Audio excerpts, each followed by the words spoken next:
புத்தாண்டு பரிசு. புத்தாண்டுக்கு முந்தைய நாள் இரவு சம்பளம் வாங்கிய கையோடு வீட்டுக்குள் வந்தார் அப்பா.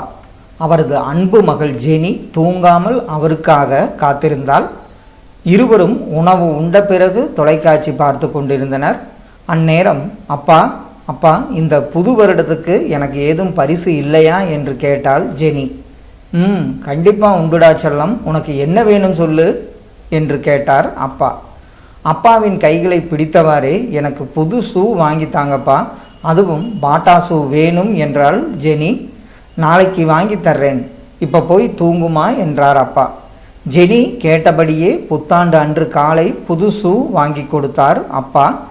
மிகுந்த மகிழ்ச்சியோடு புத்தாண்டு பரிசை பெற்றுக்கொண்டாள் ஜெனி. சிறிது நேரம் கழித்து அந்த புது ஷூவை பரிசு பொருளாக மன்னத்தாளை வைத்து கட்டி கொண்டிருந்தாள் ஜெனி. இதை கவனித்த அப்பா, யாருக்கு இந்த பரிசை கொடுக்க போகிற ஜெனி என்று கேட்டார். அது வந்துப்பா, அடுத்த தெருவில் இருக்கிற ராணிக்கு தரப்போகிறேன். பாவம்ப்பா அந்த பொண்ணு, அவகிட்ட ஒரே ஒரு ஷூ தான் இருக்குது, அதுவும் கிழிஞ்சிருக்குப்பா. தன்னோட கிழிஞ்ச ஷூவை யாராவது பார்த்து விடுவாங்கன்னு ராணி மறைச்சு கஷ்டப்படுறதை பல நேரம் கவனிச்சிருக்கேன். அதனால்தான் புத்தாண்டு பரிசா புது ஷூ கொடுக்கலாம்னு முடிவு பண்ணியிருக்கேன் என்று தயக்கத்தோடு சொன்னாள் ஜெனி.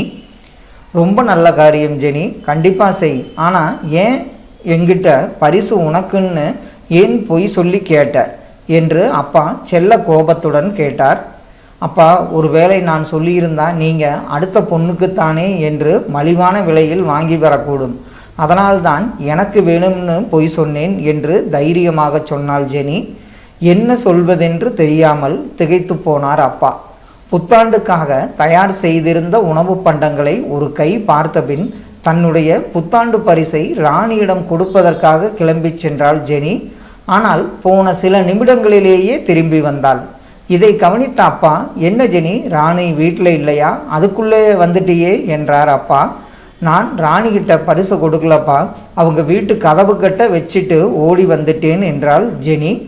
ஏன், ராணி கூட சண்டையா, இல்லை கொடுத்தா வாங்க மாட்டாளா என்று அப்பா கேட்க, நான் ஒருவேளை அந்த பரிசை கொடுத்தா ராணி வாங்கி கொள்வாள்.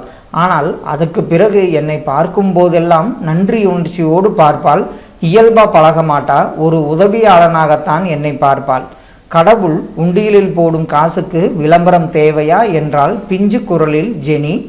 பிறருக்கு உதவ வேண்டும் என்று என்னும் தனது 13 வயது மகளை பார்த்து நெகிழ்ந்து போனார் அப்பா.